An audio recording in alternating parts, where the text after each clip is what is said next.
Divisibility rule or divisibility test. Divisibility test is used to easily test if one number can be exactly divided by another. Divisible by means when you divide one number by another, the result is still a whole number. In this video tutorial, I will show you on how to find out if a number is divisible by another or on how to determine if a number can be divided by a given integer and the answer is still a whole number. These rules let you test if one number is divisible by another without too much calculations. Let us start with the first rule. Divisible by 1. It is said that any number or any integer is divisible by 1. Let us now look at the other rule. Divisible by 2. Divisible by 2 implies that the last digit is even. Even numbers are 0, 2, 4, 6, and 8. For example, 128 and 129. Since 128 ends with a digit 8, this means that this is divisible by 2. It is said in a rule that the last digit is even. On our next example, 129. The last digit is 9. And 9 is an odd number. This means that this is not divisible by 2. Let's move on to our third rule. Divisible by 3. The sum of the digit is divisible by 3. Let us look at our example. 381. It is said in a rule that we are going to sum up these digits. 3 plus 8 plus 1 is equal to 11. 12 brother. And 12 divided by 3 is equal to 4. The answer is still a whole number. It means that 381 is divisible by 3. Another example. 217, we're going to sum up these digits. 2 plus 1 plus 7 is equal to 10. And 10 divided by 3 is equal to 3 and 1/3. There is a remainder. It means that this is not divisible by 3 since we didn't come up with a whole number in the answer.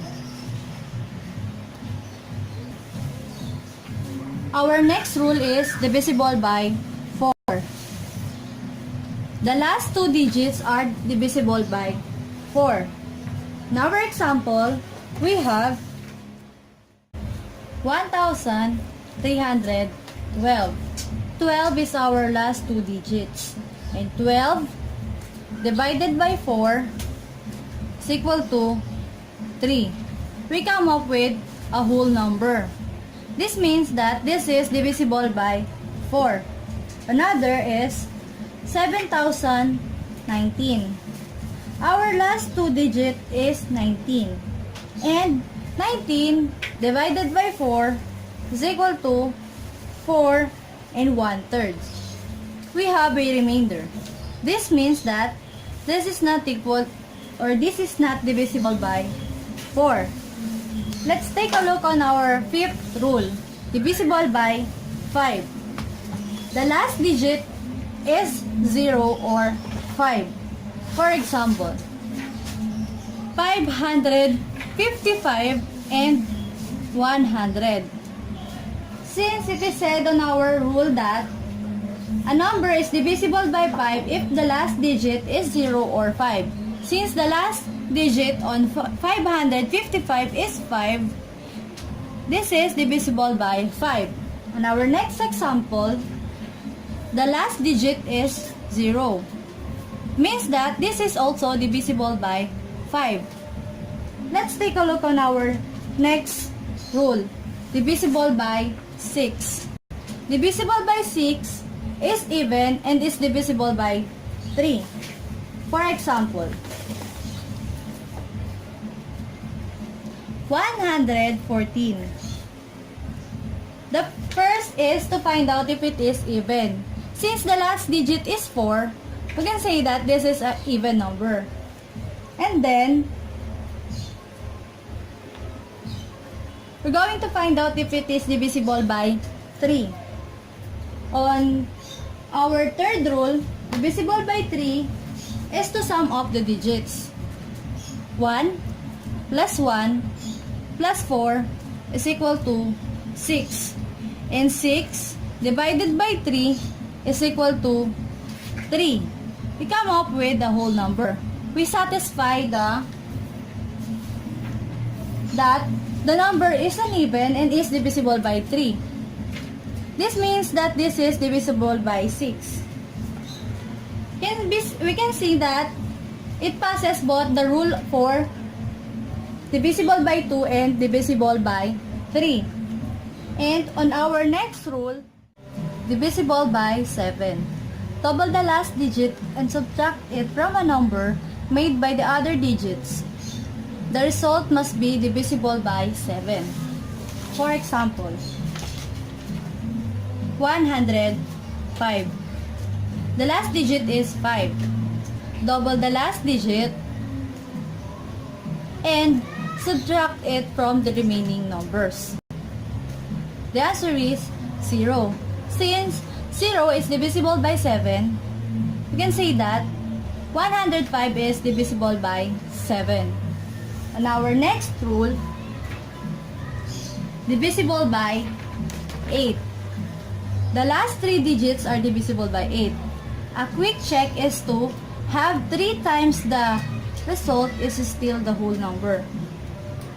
For example, 109,816.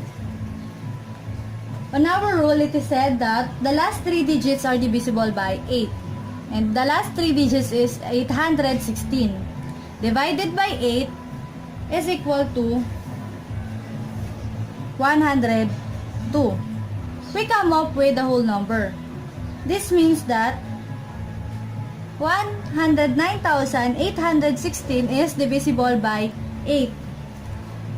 Next is 216,302. Since our last 3 digit is 302, divided by 8, the answer is 37 and 3/4. Since we have a remainder, this means that 216,302 is not divisible by 8. Now, let's move on to our next rule. Divisible by 9. The sum of digits is divisible by 9. Example, 1,629. Going to sum up these digits. 1 plus 6 plus 2 plus 9 is equal to 18. Note that the rule can be repeated as needed. And 18, sum this number.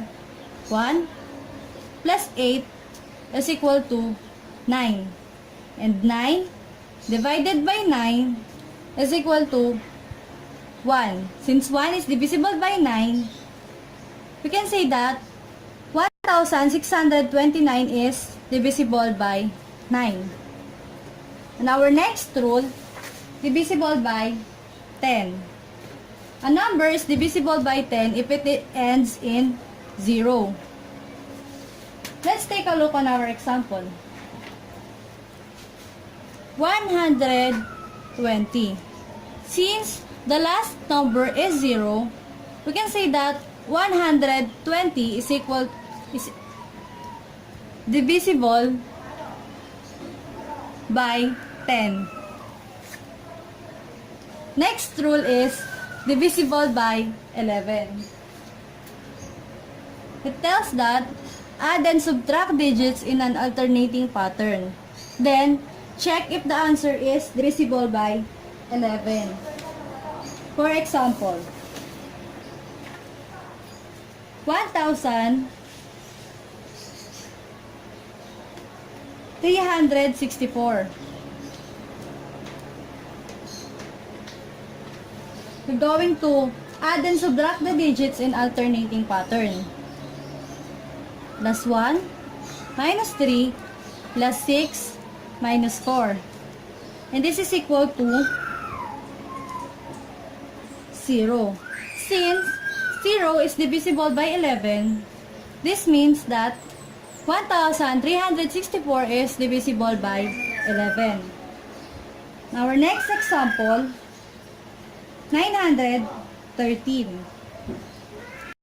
9 minus 1 plus 3 is equal to 11.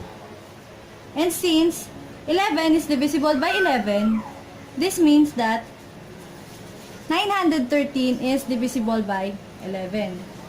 On our last rule, divisible by 12. It tells that the number is divisible by both 3 and 4. For example, 648. On our third rule, we're going to sum up these numbers. 6 plus 4 plus 8 is equal to 18. And 18 divided by 3 is equal to 6. We come up with the whole number. So we passes the rule number 3. For rule number 4, the last two digits are divisible by 4. The last two digit is 48. And 48 divided by 4 is equal to 12. We come up with the whole number. We also passes the rule 4 divisible by 4. This means that 648 is divisible by 12. In divisibility test, factors can be useful. Factors are the number you multiply to get another number. This can be useful because a number is divisible by another number, then it is also divisible by each of the factors of that number. For example, if number is divisible by 6, it is also divisible by 2 and 3. And on 12, it is also divisible by 2, 3, 4, and 6. That's all. Thank you.